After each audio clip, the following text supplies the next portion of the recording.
what if you take like let's say a brand new person comes in?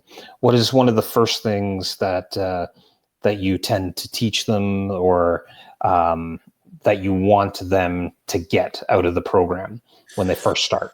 Great question.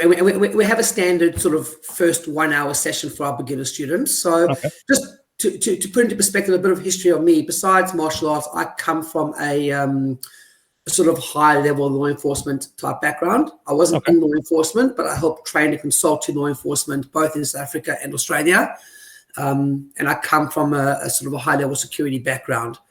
So I try and bring that knowledge into my students as well, that it's not just about fighting. So I'll give a bit of a longer winded answer, and you can edit it as you feel appropriate. But so I've developed what I call my model of personal safety, which talks about avoidance, prevention, effective escape. So avoidance is about making good decisions, which areas to go to, which areas not to go to, and avoid being in a potentially dangerous situation as much as possible. Simple scenario is you're walking at night and you can take a shortcut through a dark park, or stay on well-lit, well-populated areas. The safe choice: stay where there's light, stay where there's people. Don't go through a park at night if you can avoid it. So that's avoidance, to avoid potentially dangerous situations.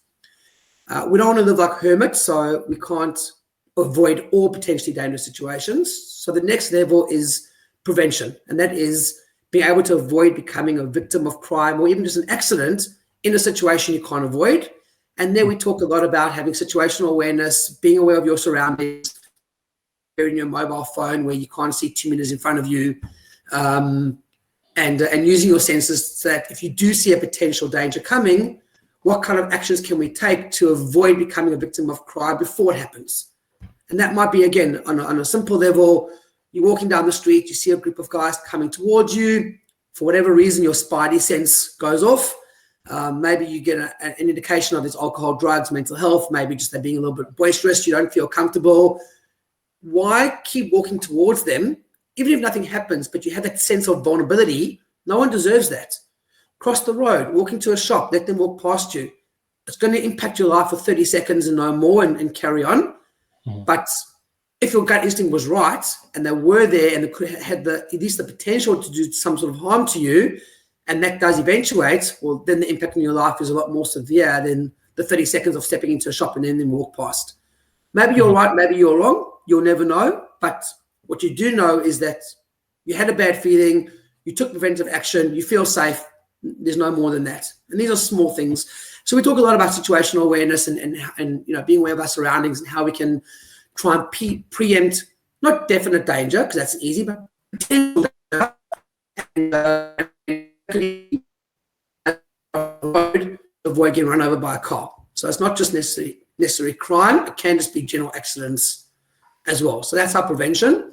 And then our third stage is what we call an effective escape. So we haven't avoided a situation, we didn't have great situational awareness, we are now in a position where someone is trying to hurt us or assault us. Our objective is not to win the fight. Our objective is to make an effective escape. An effective escape means that I can get to safety without the bad person catching me. The last thing I want to do is throw one punch, not cause the kind of damage I think I've caused, turn around, and the next thing I get caught in a bear hug or a rear naked choke, and now I'm in a far worse situation. So an effective escape, and we use the word effective in everything we talk about. We talk about effective escape, effective striking, effective techniques, because everything we do, we're not there to score points in the competition. We're not there to look good for judges. We are there to defend ourselves against a street-based confrontation. So whatever we do has to be effective, has to achieve our objective. So an effective escape refers to getting to safety without being caught by the bad person. Now, to do that, I need one of two things. I need time or I need distance. I've got to create enough distance between my attacker and myself to get to safety, or I need to cause enough damage to the attacker to hurt them to buy myself the time I need to make my effective escape. So that's our model of personal safety. Nice. So I was just gonna say. So it's a lot of mindset training in the beginning. Absolutely. So self-defense comes into effective escape, but for us, our students come to us because they want to be safe. They want to be defense. They also want to get into strategies and all the things they can and should be doing to avoid ever having to use self-defense in the first place, because that's the best form of personal safety. Right. So self-defense is an element of personal safety, but not the entirety of personal safety. So we've got this avoidance, prevention, effective escape.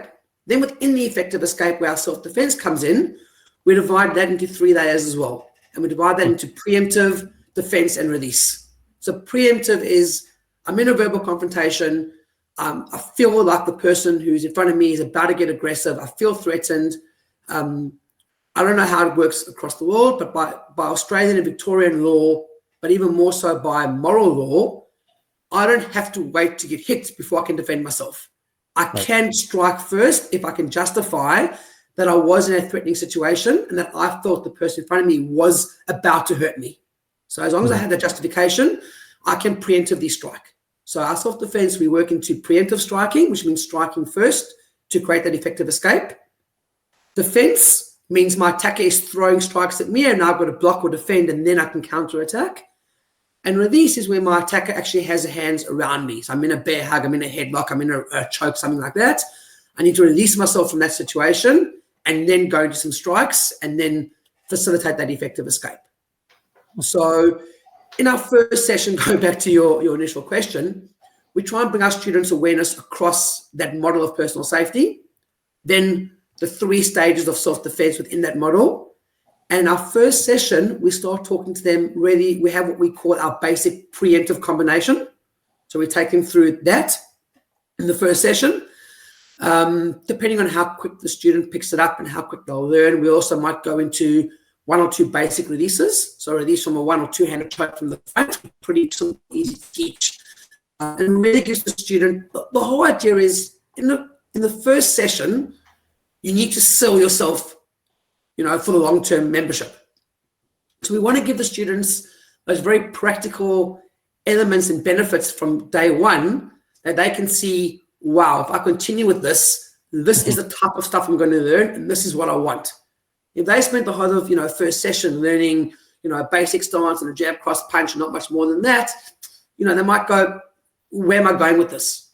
But in session 1, if they start seeing, hang on, I'm going to get some real good strategies and tactics to avoid getting into a fight. Plus, I've already done my front kick, jab, cross, knees, in terms of that's, kind of makes up our preemptive combination.